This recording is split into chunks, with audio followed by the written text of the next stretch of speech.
Hey everyone, I thought I would take some time to share with you how I make my pour over coffee every day in my Chemex.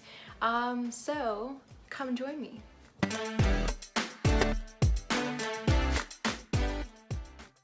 So I always start by getting hot water. This is a hot pot.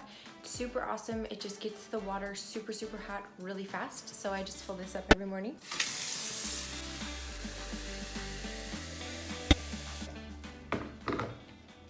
Now that I've got my water going, I can grind my beans. This is a bean grinder. And I just turn it all the way over to fine.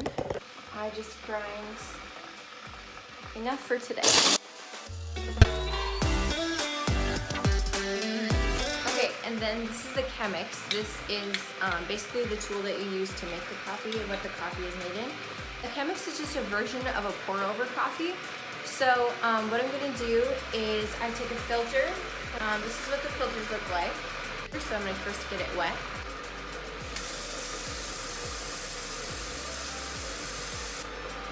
And then I like to put it right into my Chemex and I open it up.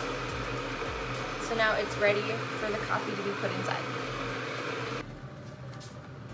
So now I'm gonna take my ground coffee.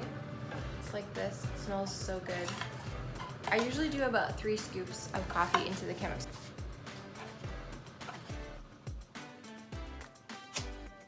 Okay, and now it's time to make our coffee. So I start in the center and make a circle around to bloom the coffee beans. So this is where the coffee is bloomed. So right in the middle, and then I kind of go around.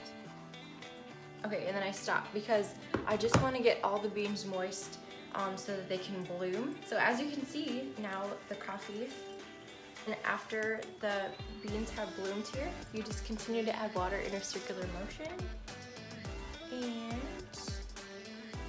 your morning coffee. That's it. Once it's done dripping out all the way, I just get rid of my filter and then I can pour it into a coffee cup.